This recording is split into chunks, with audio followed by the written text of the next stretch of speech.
13, va a encontrar otro mundo bíblico que si lee Romanos 13, o lee la segunda carta de Pedro. Y si uno lee algo del Éxodo, va a encontrar un mundo muy diferente que una frase del profeta Amós, por ejemplo. Entonces, el mundo bíblico, ubicar los textos en su mundo, tiene importancia para, en primer lugar, para la exégesis, saber qué es lo que se dijo, qué es lo que se escribió en un determinado momento, en un determinado lugar y en una cultura. Y en segundo lugar, para la hermenéutica, la interpretación. Para resumir qué es exégesis y qué es hermenéutica, hay una fórmula muy sencilla. La exégesis pregunta ¿qué dice el texto? Y la hermenéutica pregunta ¿qué nos dice el texto? Primero hay que saber lo que dice el texto y después podemos preguntar ¿qué nos dice? Bien, el mundo bíblico abarca la Mesopotamia, Egipto, Canaán, la tierra de Israel, con su historia antigua, la época persa, el mundo helenístico y después el Imperio Romano. O sea, prácticamente todos los imperios de la antigüedad, descontando los imperios de Asia lejana y descontando las grandes formaciones geográficas, históricas, políticas, imperiales de América, es prácticamente todo lo que existía de grandes imperios es parte del mundo bíblico. Y ahí hay que saber algo por lo menos de la geografía, un poco de la cultura, de la historia, de las lenguas y de las religiones. Si yo le pregunto a un judío creyente dónde comenzó el pueblo de Israel, me va a decir, por supuesto, con el llamado de Dios a Abraham. Pero si yo le pongo dos alternativas, el judaísmo o el pueblo judío empezó con Abraham o con Moisés, puede ser que dude un poco. Porque si bien el pueblo judío remonta su origen a Abraham, ¿no?, la descendencia de Abraham, en realidad fue la experiencia del Éxodo con el pacto y la ley del Sinaí lo que le dio formación al pueblo como tal.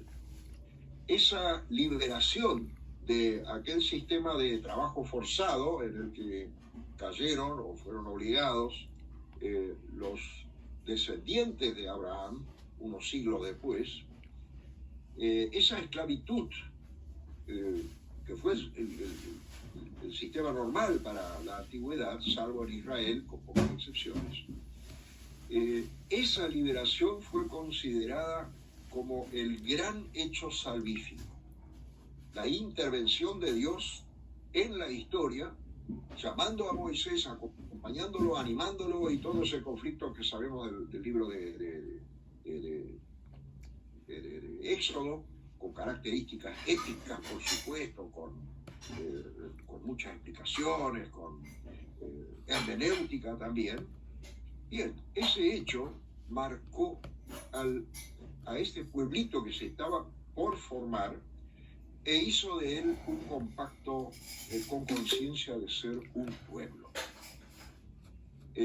Ahí Dios, por supuesto, después va a actuar a través de muchas otras personas, pero la actuación fundamental es con Moisés. Casi uno podría decir que Abraham es un preludio, porque ahí hay muchos vaivenes, pero en Moisés hay, a partir del llamado de Éxodo 3 en adelante, una línea que lleva al establecimiento de un pacto con el pueblo y la entrega de la Torá, la ley. Y después viene el ingreso a la tierra prometida, que también llevó mucho tiempo, muchos vaivenes, y en los próximos 2 siglos, más o menos del año 1250 al año 1000 a.C.,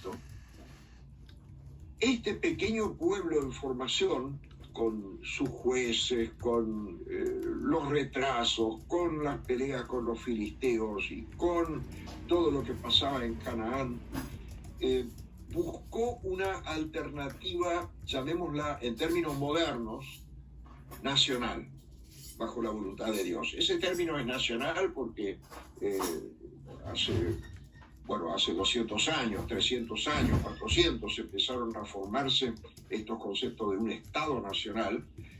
Antes eran plurinacionales, y uno se imagina cualquiera de los reinos que había a lo largo de la Edad Media y después, no eran un pueblo étnico, un pueblo nacional, eran plurinacionales. Entonces, hablar de una nación de Israel es un poco un anacronismo, pero usemos esa palabra, la búsqueda de formar una alternativa nacional, pero bajo un mandato de Dios. Y aferrado, por supuesto, de una idea fundamental, que es la idea del pacto. Dios los elige, ellos no le deben obediencia a Dios y Dios los bendice.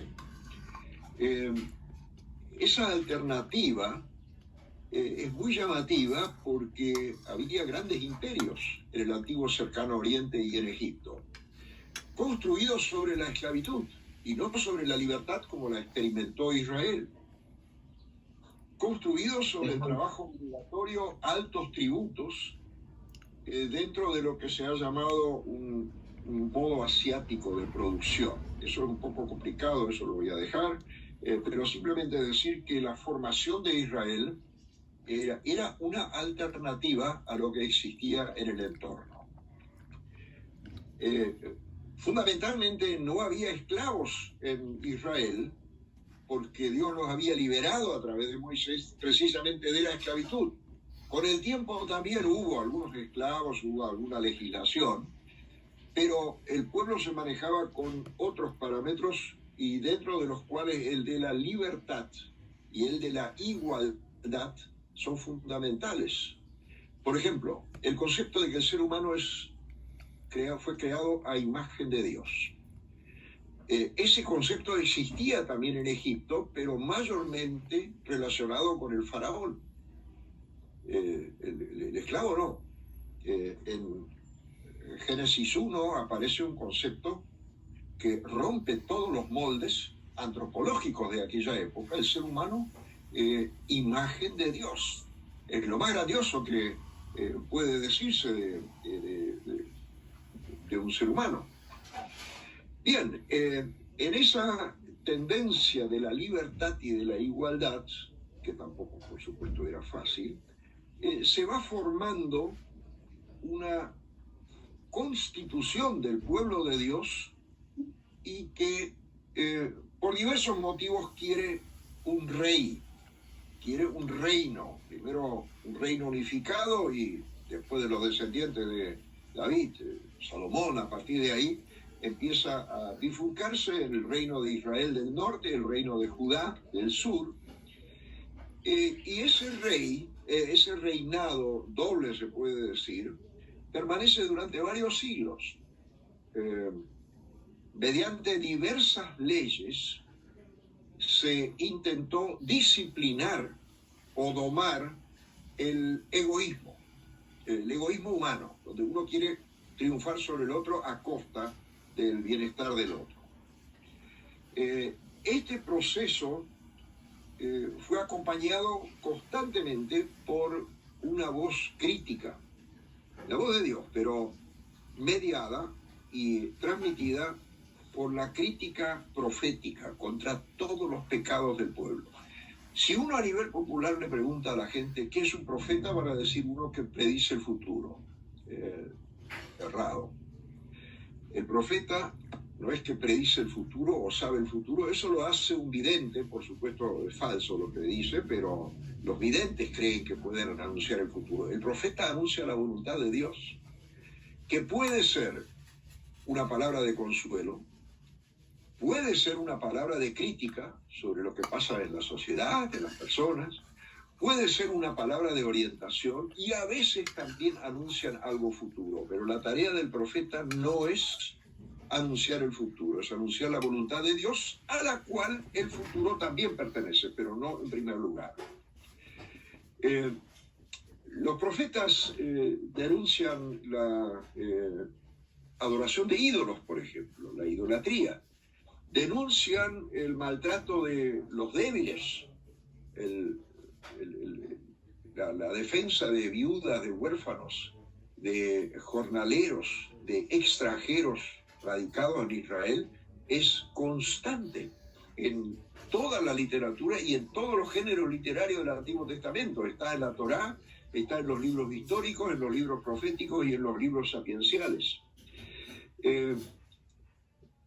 Denuncian la violencia y también animan al pueblo cuando el pueblo se desanima por las constantes invasiones y las guerras que le vienen a hacer los imperios circundantes. Las reformas legales, que Israel tuvo unas cuantas, algunas se acumularon incluso en la Torá, proporcionan medidas muy fuertes a veces. Por ejemplo, la prohibición de tomar intereses por préstamos y prohíben prestar con usura. Eso es una cuestión muy avanzada para aquella época. Le pone freno a un montón de mecanismos nefastos y también a la esclavización por endeudamiento. Cuando alguien no tenía con qué devolver lo que había pedido para sobrevivir, se podía ofrecer la misma persona o su familia como esclavo hasta pagar eso. Bueno, estas cosas la ley trata de, la ley y los profetas tratan de ponerle un freno. ¿Cuáles son los imperios que atacan a Israel? Ahí tenemos en primer lugar a Asiria. Asiria sometió a la fuerza el reino del norte, eso fue en el año 722 a.C., destruyó la capital del reino del norte, que era Samaria, y llevó cautiva a buena parte de la población, no a todos.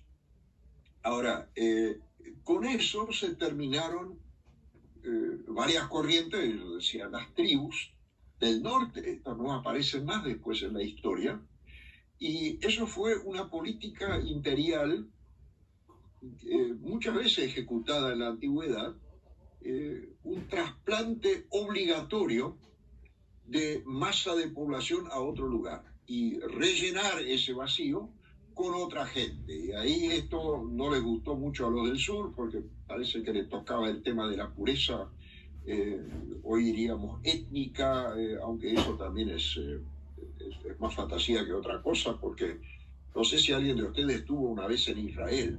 Ahí hay judíos alemanes, judíos árabes, judíos turcos, judíos negros, judíos japoneses.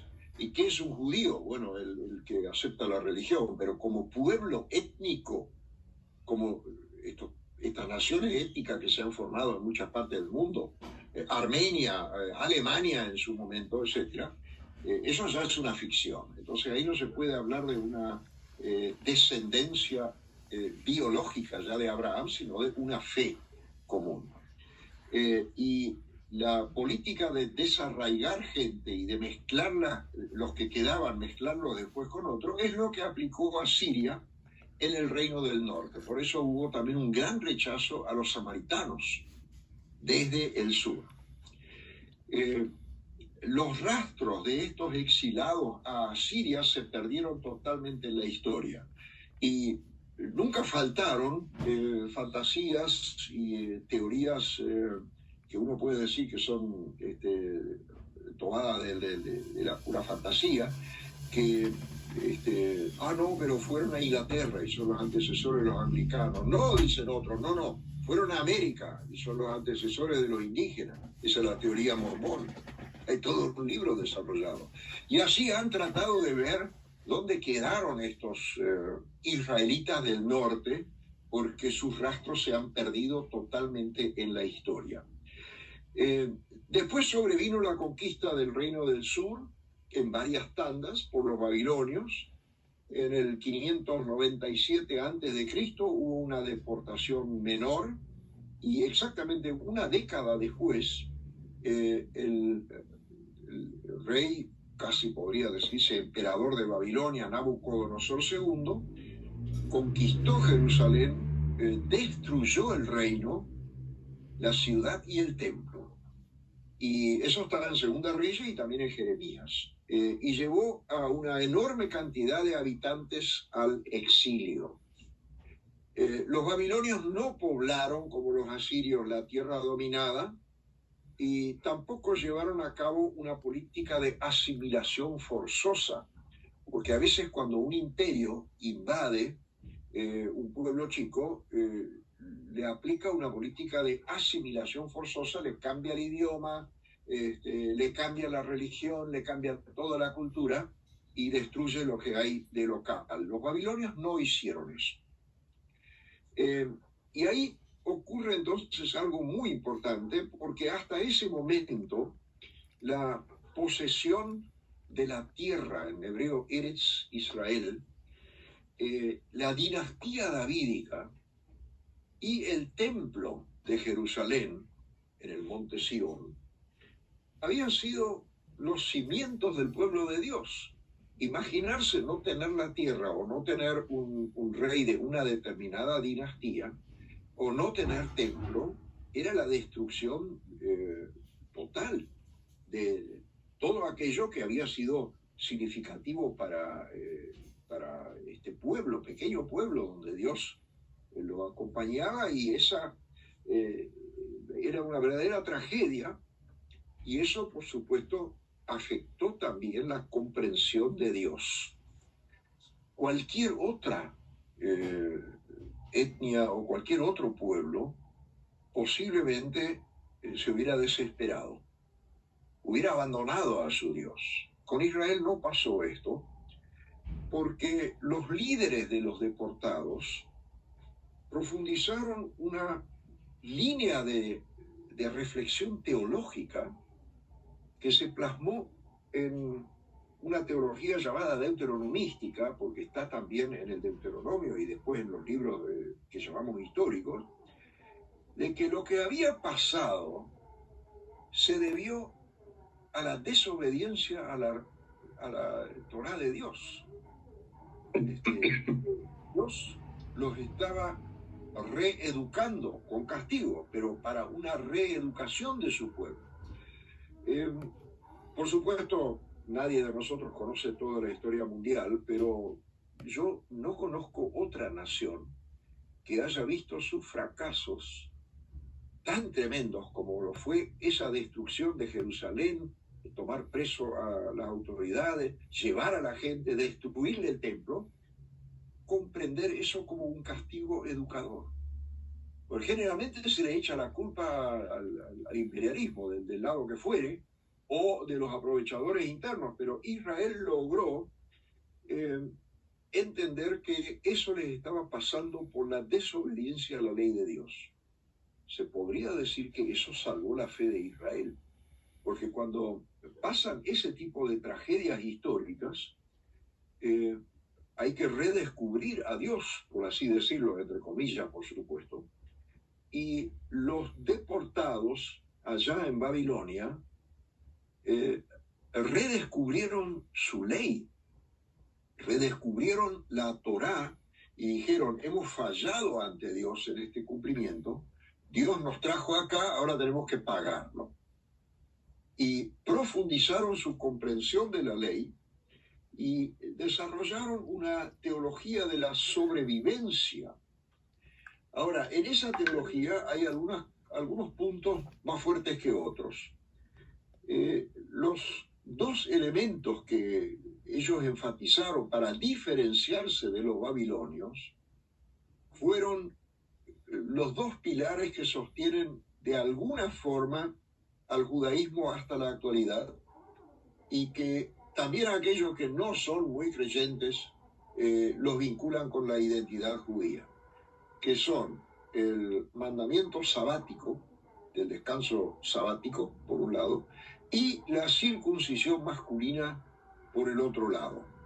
estos eran dos marcas que los distinguían, porque en Babilonia el día sagrado era el viernes, no el sábado, y los babilonios no practicaban la circuncisión de los varoncitos. Los judíos se acordaron de estos elementos, que eran parte de su tradición, y le dieron un valor muy especial. Sostenido por su dios babilónico Marduk, cae en una noche. Eso es casi tan fantástico como el comunismo, que fue decretado, el sistema soviético, que dejó de existir, según nuestro calendario, el 25 de diciembre del año 1991. Es casi una burla. Querían anular la Navidad y la fiesta cristiana, la fe cristiana, y decretan el día en que se festeja en Occidente el nacimiento de Cristo, tienen que declarar la muerte de su sistema. Eso, una frase que a veces es graciosa para entender esto: si Dios quiere disfrazarse, si Dios quiere permanecer incógnito, se disfraza de casualidad. Justo ese día del máximo exponente que ellos querían anular, tienen que declarar que ellos dejaron de existir. Bueno, con Babilonia sucede algo similar. Este imperio cae en una sola noche. Y los persas que invaden esa tierra elaboran una nueva política para los pueblos que ellos conquistan. A ellos les interesaba, como a todo imperio, que la gente pague impuestos, y que ellos comprendieron que para que un pueblo pueda producir y aportar también al imperio, pague tributos que produzcan, y que ellos comprendieron que para que un pueblo pueda producir y aportar también al imperio, por supuesto, no lo hacen por amor al prójimo, sino porque es de interés de ellos, ese pueblo tiene que poder cultivar su identidad. Si a un pueblo se le quita su identidad, y la religión es parte fundamental de la identidad, no va a trabajar así como el imperio lo quiere. Entonces, esta identidad la fomentaron los persas. Era uno de los primeros imperios inteligentes de la antigüedad en ese sentido. Fomentaron incluso el uso de sus propias leyes, y a Israel le dejaron que use su ley, que es la Torá. Y entonces, a la sombra del imperio persa, los judíos se reorganizan. Y entonces tenemos ese decreto de Ciro que permite el regreso de los que quieran volver a su tierra y reconstruir su templo, porque eso es todo un paquete. La historia, la tierra, el templo, la Torá. Pero se sabe, por los testimonios de la antigüedad, que no todos volvieron. Muchos ya estaban tan bien establecidos que, bueno, no querían volver. Y quedaron en Babilonia. Tal es así que el judaísmo en Babilonia prosperó de una manera impresionante. Y usted sabe lo que es el Talmud: es el libro de la recopilación de la interpretación de las leyes que interpretan la Torá. Hay dos: hay uno hecho en Israel muy similar al otro que está hecho en Babilonia, pero el normativo es el Talmud babilónico. O sea, era tan fuerte la cantidad y también la calidad de la reflexión teológica del judaísmo en Babilonia, que llegaron a ser normativos los elementos que ellos crearon. Las explicaciones, la interpretación de las escrituras, etc. Eso muestra que no todos volvieron. O sea, lo que nos relatan los libros de Esdras, Nehemías, se refiere a una parte, no a todos. Quizás incluso la mayoría permaneció voluntariamente en Babilonia y en una región que se llama Seleucia. Y ahí, entonces, durante 2 siglos, Israel pensó muy profundamente cómo vivir según los mandamientos de Dios en eso que se puede llamar un nicho político. porque Persia les permitió una vida con bastante autonomía. Y desarrollaron algo que en algunas investigaciones se ha llamado una república de la Torá. O sea, toda la vida organizada bajo la Torá, la ley de Dios, la Torá del Pentateuco. Por supuesto, dentro de un régimen permitido por el imperio persa. Bien, eso es así a grandes rasgos algo que tenemos de historia hasta cerca del año 333, para ponerle una fecha. Y en Israel y en la diáspora se desarrollaron algunos elementos fundamentales que después van a repercutir en el judaísmo intertestamentario y en el Nuevo Testamento. La Torá es el documento clave para los judíos en Israel y en la diáspora. Ellos entendían que para poder vivir hay que dejarse guiar por Dios, y esas escrituras sagradas tienen la voluntad de Dios para la vida humana. Y la presencia de Dios no está limitada a un templo, sino que se está realizando ahí en todas partes donde se leía, se explicaba y se cumplía la Torá. Esto se puede entender como el inicio de una teología de la palabra que 1700 años más tarde, o más también, va a empezar a florecer de nuevo, porque durante la Edad Media se desarrolló más bien una teología sacramental, que Dios actúa ya no tanto por la predicación, sino por el cumplimiento de las disposiciones eclesiásticas en determinados sacramentos, en fórmulas, en gestos, y con eso está todo cumplido.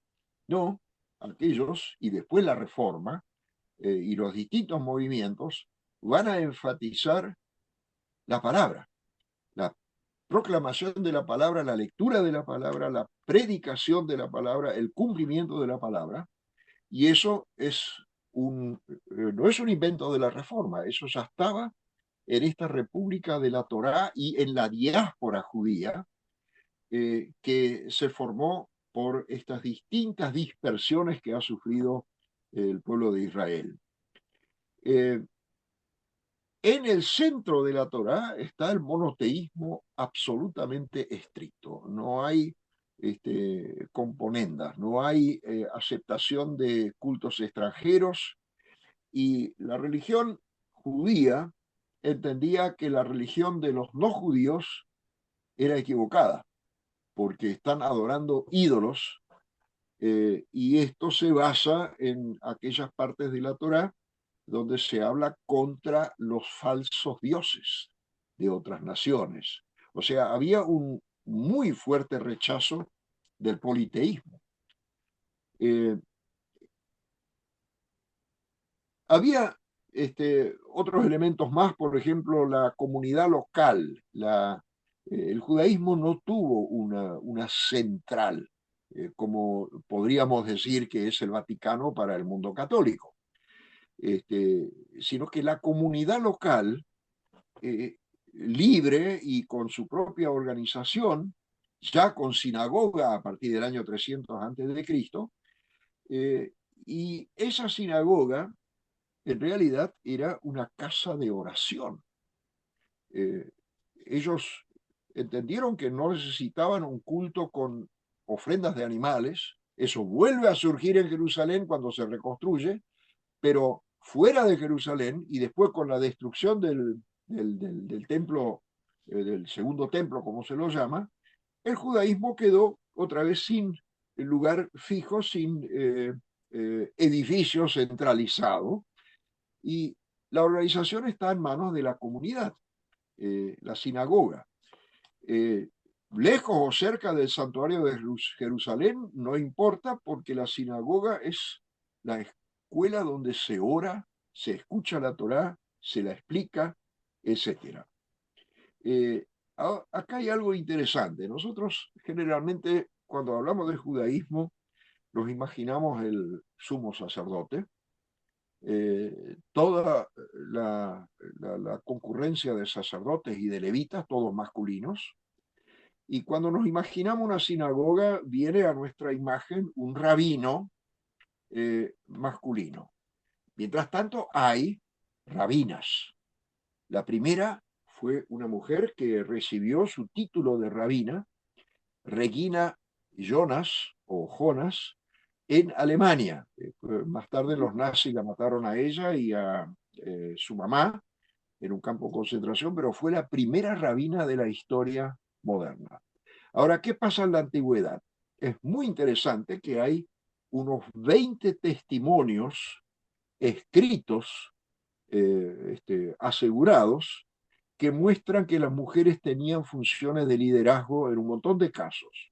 Yo me anoté los títulos que aparecen en relación con nombres femeninos de dirigentes sinagogales femeninas.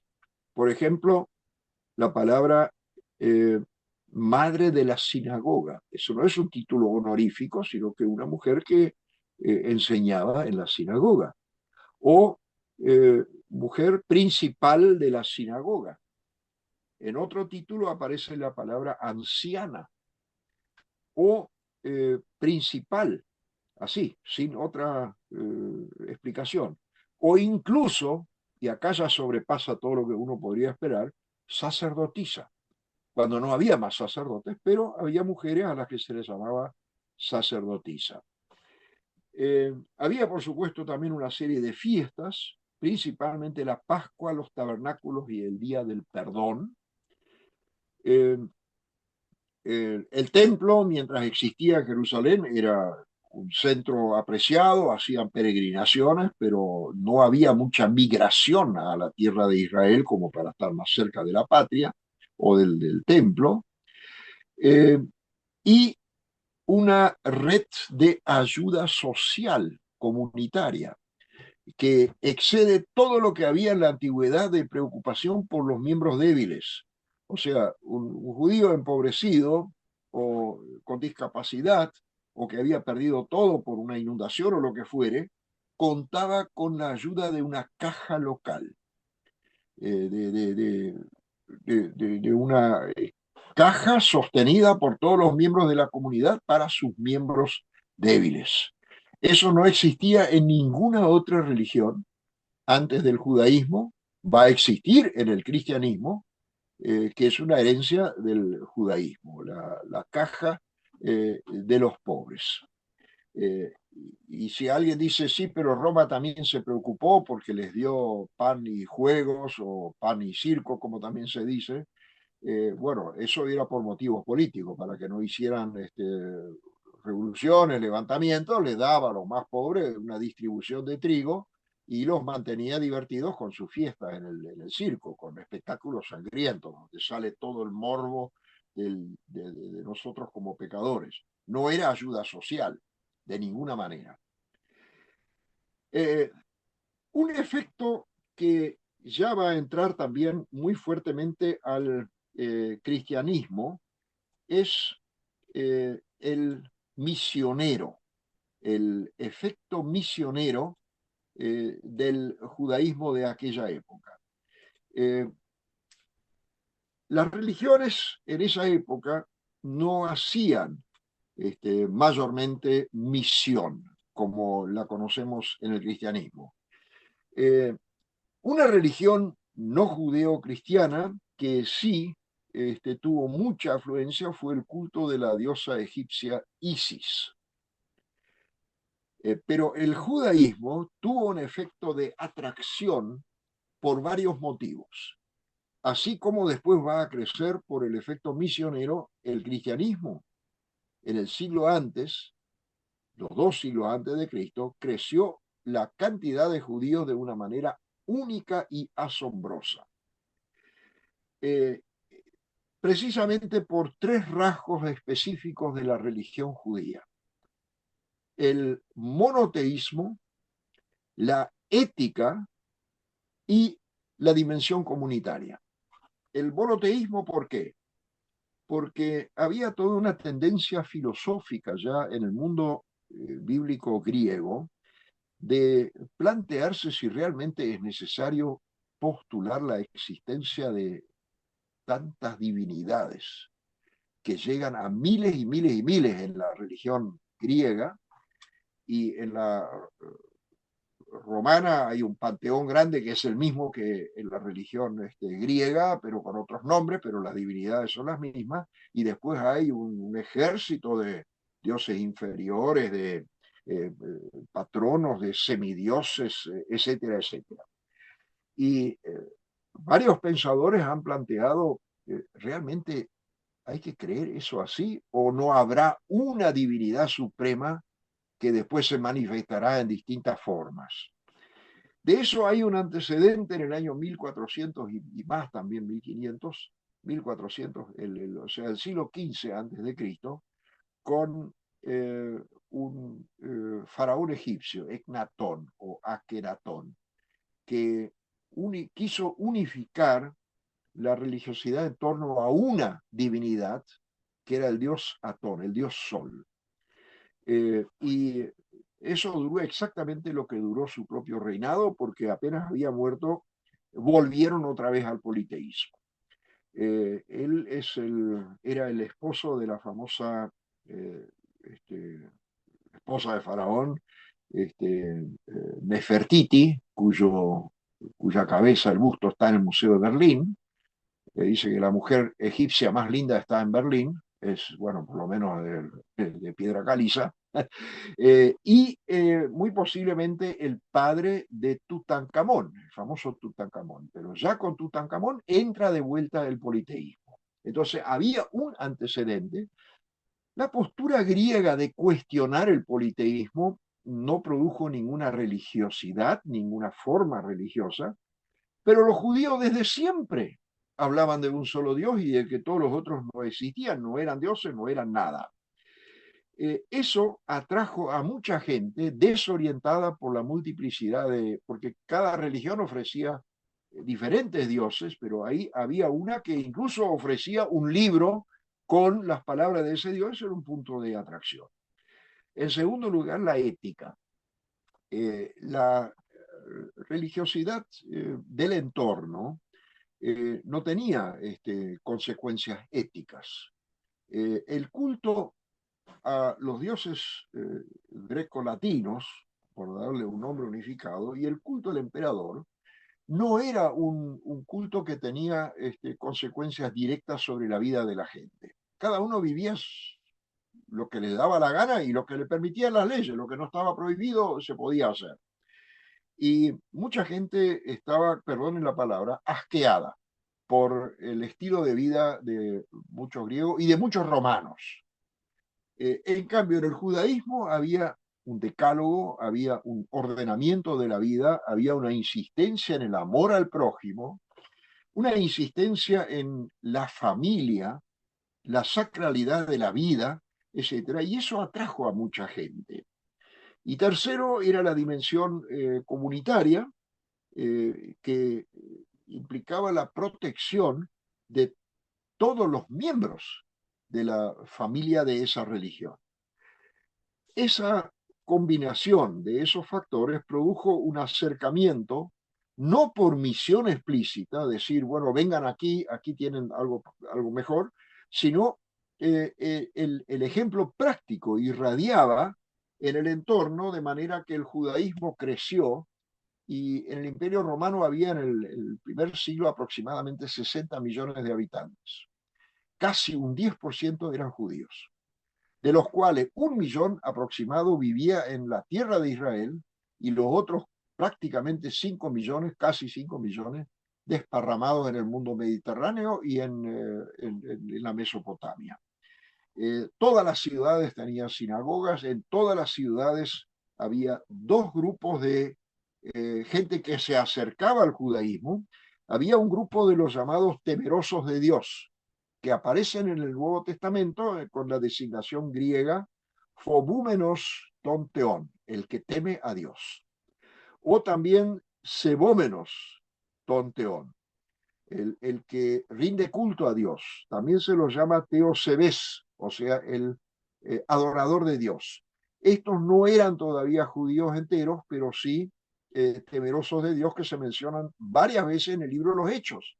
Y uno se pregunta, ¿y no es acaso toda persona religiosa temerosa de Dios? No, eso era una designación para simpatizantes con la religión judía, que no se hacían judíos del todo, pero estaban acercándose.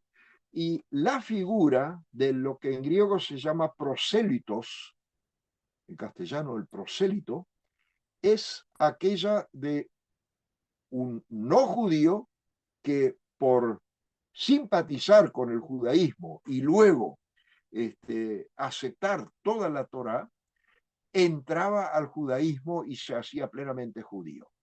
Eso a los primeros judíos que observaban esto les causó una preocupación, porque no eran hijos de Abraham, eran negros, eran germanos, eran griegos, eran romanos, de todas las etnias que había en la zona, de todas partes venían, pero no son hijos, si uno quiere, genéticos de Abraham, como que ellos fueran puros, ¿no?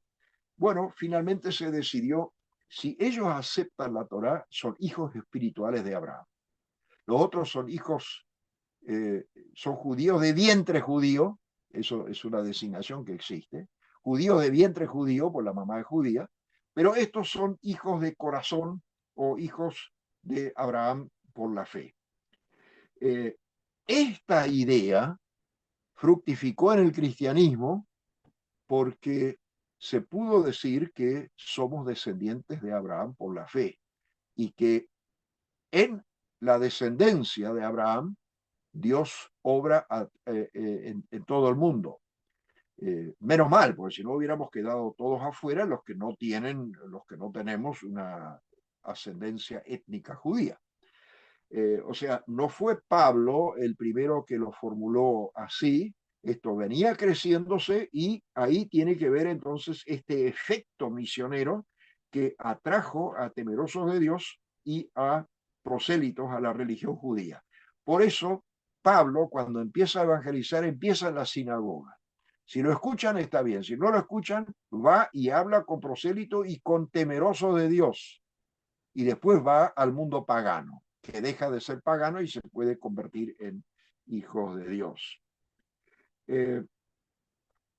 Eso es un rasgo único en el mundo helenístico y romano. No hay otro ejemplo de una religión que tuvo, antes del cristianismo, por supuesto, que tuvo semejante poder de atracción. Y entonces ahí hay un panorama que puede heredar después el cristianismo, muy interesante, de la diáspora judía como una comunidad étnica, étnica espiritualmente, pero es una comunidad solidaria, con una fe monoteísta que tiene un efecto misional, y también es una comunidad eh, del libro, ¿no? El libro adquiere su importancia ya en la antigüedad, y es una comunidad mixta, así como lo va a ser después eh, el cristianismo, una comunidad mixta, judía por nacimiento y judía por conversión. Uno se puede imaginar que esto no fue fácil de digerir para muchos judíos. Incluso todos sabemos el conflicto que se le armó a Pablo cuando en Galacia hubo algunos que venían a molestarle en su obra misionera, porque eran de la idea que primero que había que hacerse judío y después podía ser cristiano. O sea, reprodujeron de alguna forma objeciones que ellos mismos habían superado cuando recibieron a paganos dentro del judaísmo. Bien, entonces la diáspora judía fue una especie de vínculo para poder extender la fe bíblica y la obediencia a la Torá. Y ahí había un efecto muy particular con la traducción de la Biblia al griego. Si no se hubiera hecho eso a partir del año 250 antes de Cristo, a lo largo de más de un siglo estuvieron trabajando la traducción, quizás esa fe termina porque en Israel mismo había cada vez menos gente que podía hablar hebreo o arameo y todo el esfuerzo de muchos siglos hubiera quedado paralizado. Pero con esa traducción se trasvasó la revelación de Dios al pueblo hebreo para el mundo entero, porque el idioma griego tiene sus propias características y era posible formular teológicamente esa revelación transcripta en primer lugar en hebreo, algunas páginas en arameo también, ya para un público muchísimo mayor, porque el griego se había impuesto a partir de Alejandro Magno en todo el mundo del Mediterráneo. La Septuaginta es una especie de vehículo con el cual después va a trabajar la misión cristiana.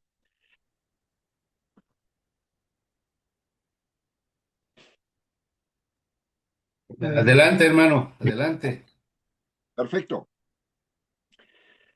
Ahora seguimos y quiero decir todavía que la diáspora judía no es la madre del cristianismo, es un antecedente sumamente rico con la Septuaginta, que es la Biblia griego, la traducción del hebreo al griego, eh, con el monoteísmo, con la Torá, con los profetas, con los anuncios, pero no es la madre del cristianismo. El cristianismo es una forma autónoma por la plenitud de la revelación en Jesucristo. Esto también lo ve el autor de la carta a los hebreos, que Dios se ha manifestado de múltiples formas, etcétera, y en los últimos tiempos específicamente en Jesucristo, ¿no? O sea, Jesucristo no es uno más de la serie de los profetas, no es uno más de los que viene a hablarnos, sino que es Dios hecho ser humano. Y eso todavía no lo había visto el judaísmo, ni siquiera anticipado. Cuando en primera Juan, no, perdón, en Juan 1:14 dice que el Logos se hizo carne, en realidad, literalmente hay que traducir eso, el Logos llegó a ser carne, o Logos sarx egeneto, porque el verbo ginomai en griego significa llegar a ser. No hay un verbo castellano para eso. En inglés sí hay, to become, llegar a ser. Y en alemán también el verbo werden, llegar a ser. O sea, eso es algo totalmente nuevo que se sale de todo lo que era Antiguo Testamento, que ese logos divino, que Dios, Dios Hijo, llega a ser humano. Por eso creo que se puede defender y decir el judaísmo no es la madre del cristianismo, proporcionó una etapa anterior con la revelación de Dios, con un montón de elementos que entraron al judaísmo, eh, y también decir que la proclamación evangélica coloca el énfasis en la salvación por la gracia. Eh, Cuando el judaísmo intentó llegar a la salvación, teológicamente a través del cumplimiento de la Torá, y todos sabemos que somos incapaces de salvarnos por las obras buenas, entonces el cristianismo no es un simple complemento de lo que ya había, sino es una nueva revelación, la última, la completa de Dios. Eh, la proclamación del Evangelio no es la filosofía de la Septuaginta, es un mensaje que vive de la vida, muerte y resurrección de Jesucristo. Por supuesto que Jesucristo cumplió y se apoyó en los profetas del pueblo hebreo, pero los misioneros cristianos anunciaron la crucifixión y resurrección de Jesucristo. Anunciaron al crucificado y resucitado. Eh, Bien, tenemos que volver un poquitito atrás en el momento del tiempo y decir todavía algunas de las cosas que van a influir en la conformación después del Nuevo Testamento y de la época intertestamentaria. Alejandro Magno se muere algo antes de 300 años antes de Cristo. Él no dejó sucesores y entonces los generales, los principales generales de él, se repartieron ese gigantesco reino que abarcaba Egipto, todo el antiguo cercano oriente y llegaba, bueno, él había estado hasta en la India. Y lo cortaron en franjas, y las dos franjas que más nos interesan ahora son las de los Ptolomeos, por el general Ptolomeo en Egipto, y los Seleucidas, por el general Seleuco.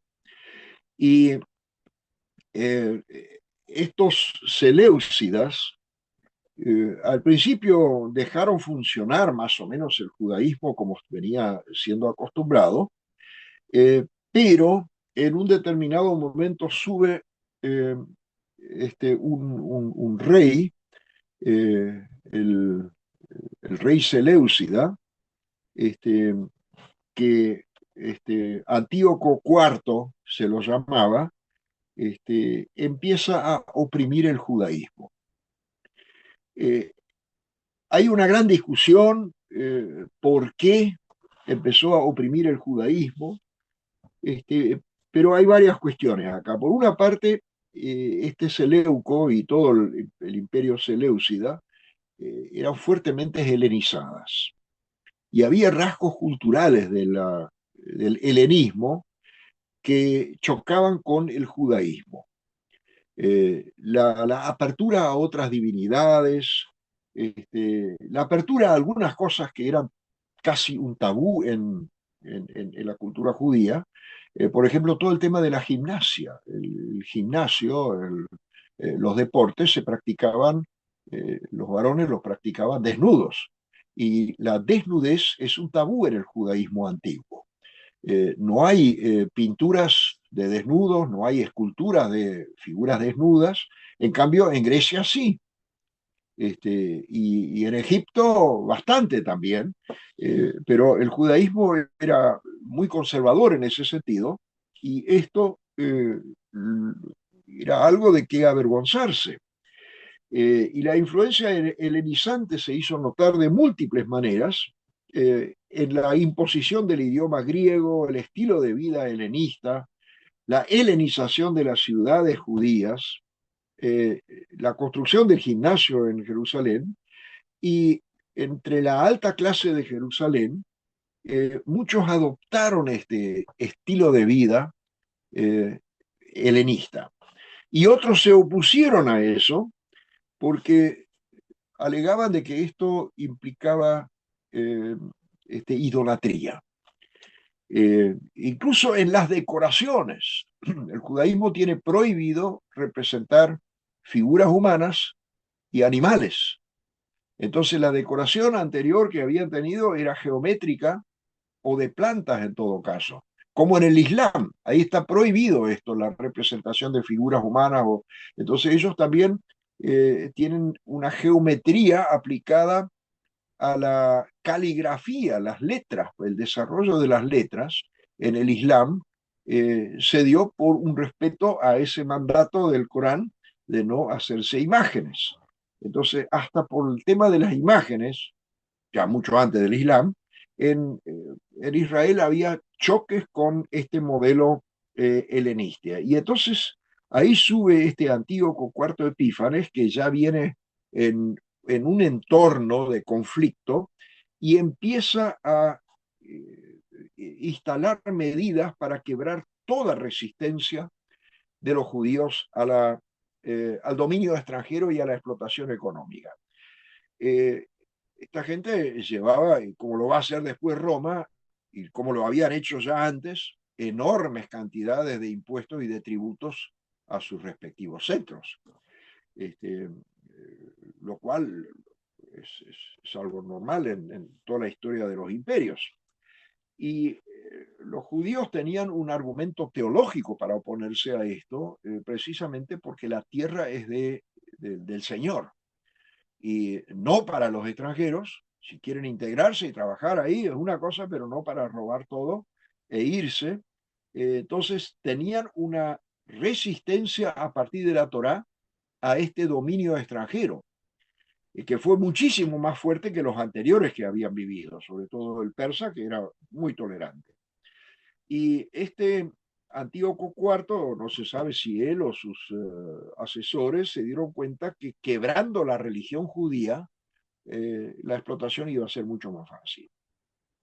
¿Y cuáles son los pilares de la religión judía? Por supuesto la Torá, la circuncisión y el sábado, que se habían desarrollado fuertemente en la diáspora en Babilonia, que eran las marcas de la identidad: Torá, sábado, circuncisión masculina.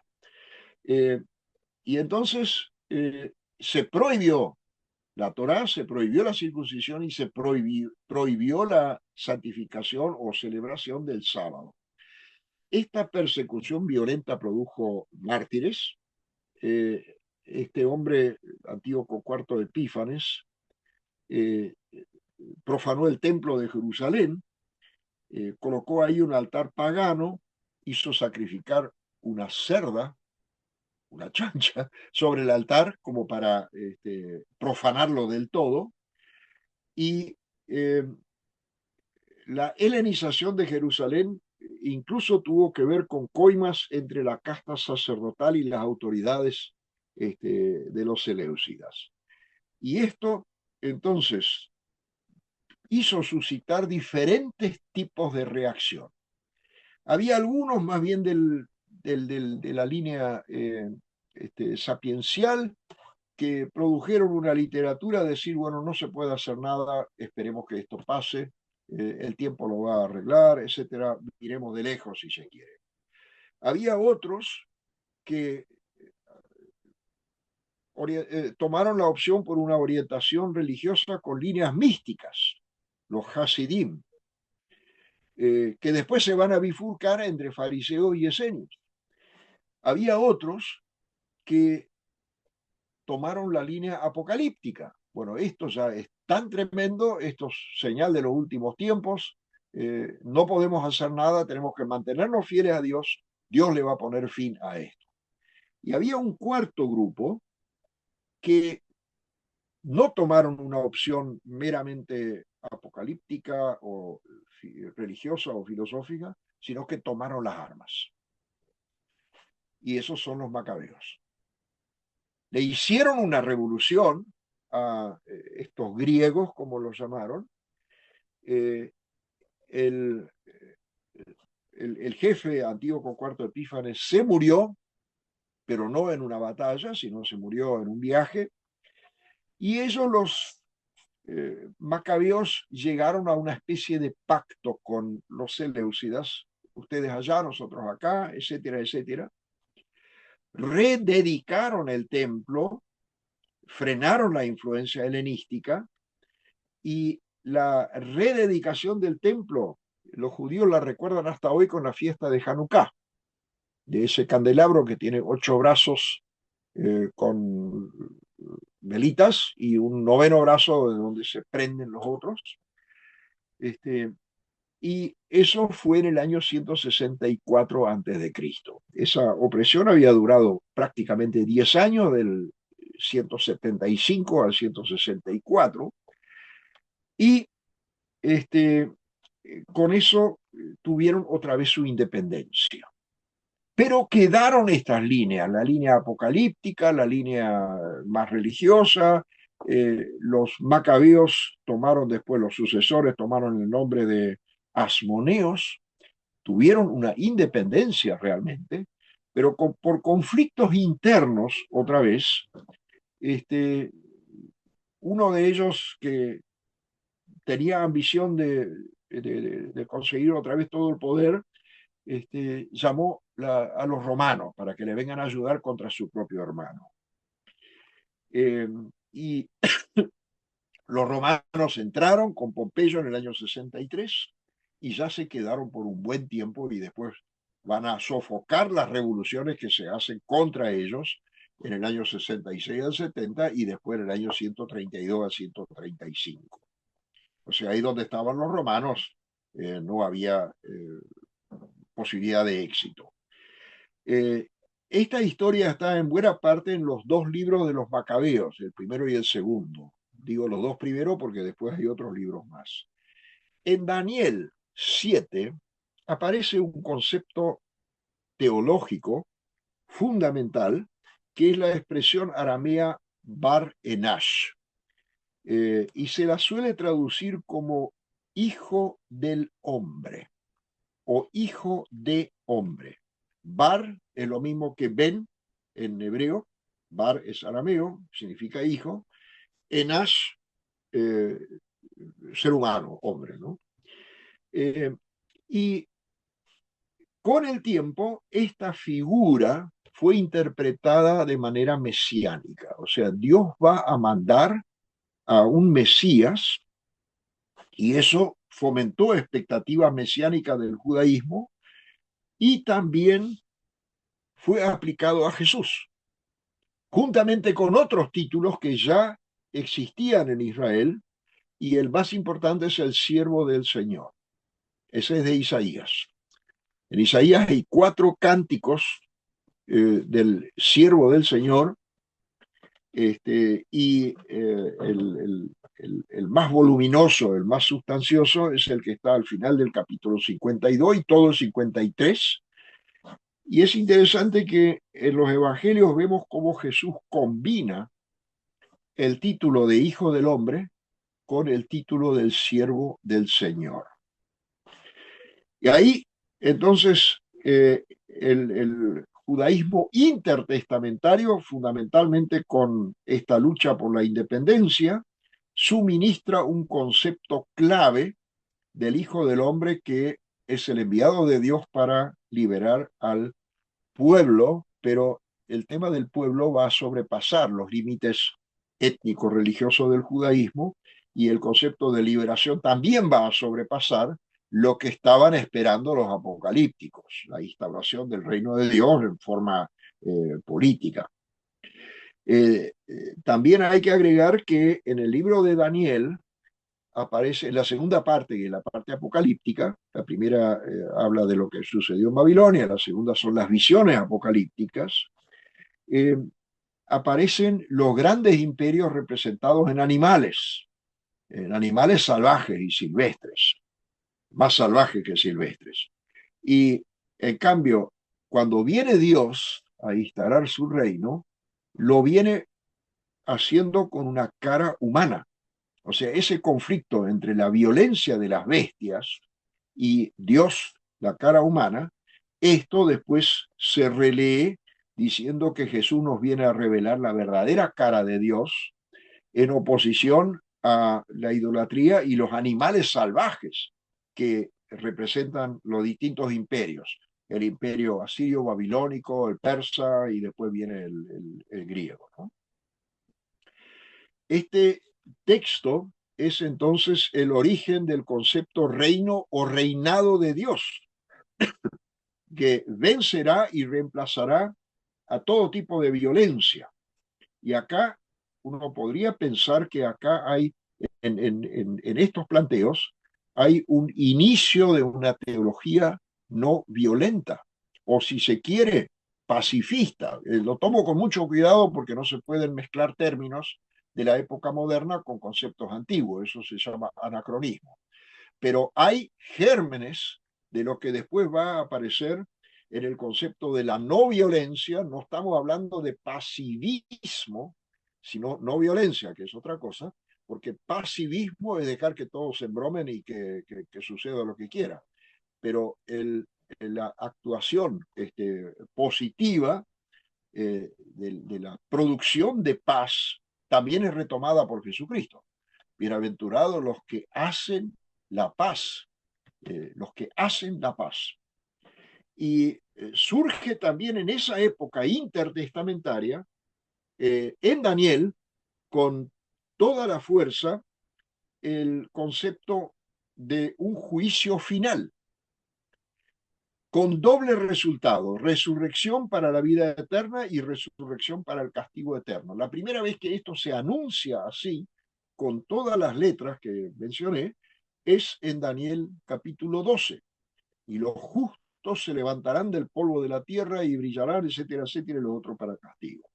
Entonces Daniel, en esta época de los conflictos de los macabeos, de los seleucidas, etcétera, es absolutamente clave este texto de Daniel porque suministra el concepto de un juicio final con doble salida, doble resultado, y el concepto de paz, o sea, contra los reinos brutales, bestiales, y el concepto del Hijo del Hombre. Y lo grandioso, que siempre lo trato de ver así, de Jesús es combinar ese título del siervo de Dios de Isaías, que se entrega voluntariamente por los pecadores, combinado con el concepto del Hijo de Dios que viene a traer el reino de Dios.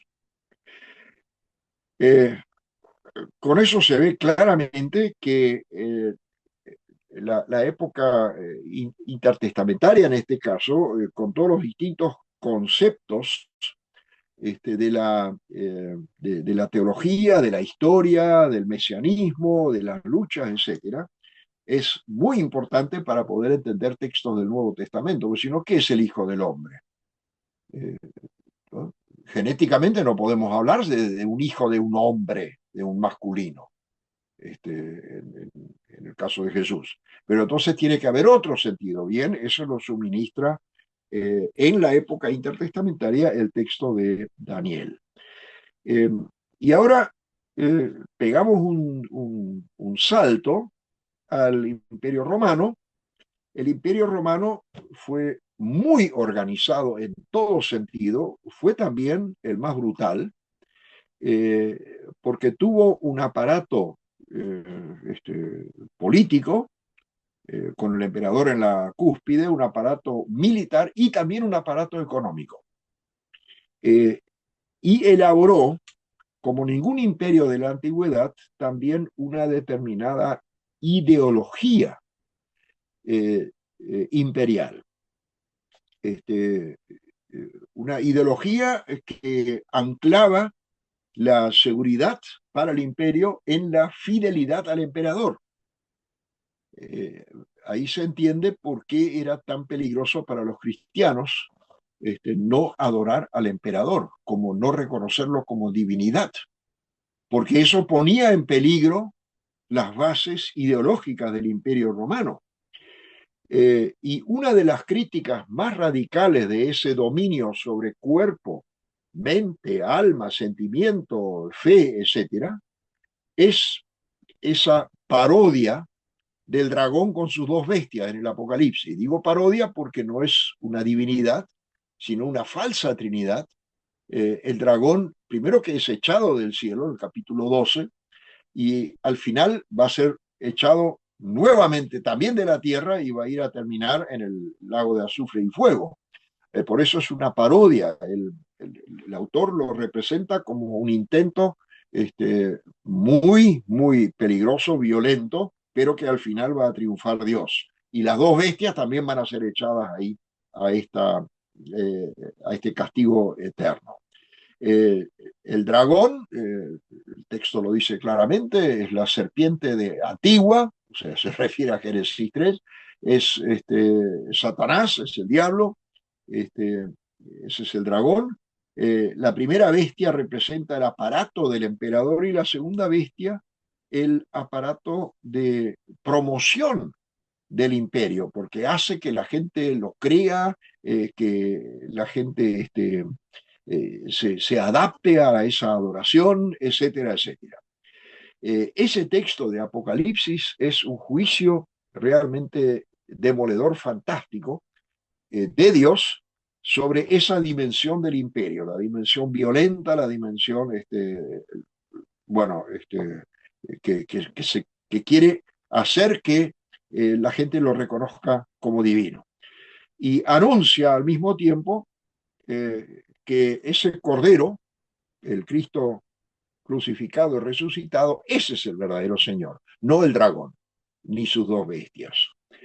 Y este anuncio, por supuesto, está arraigado en la misma actuación de Jesús.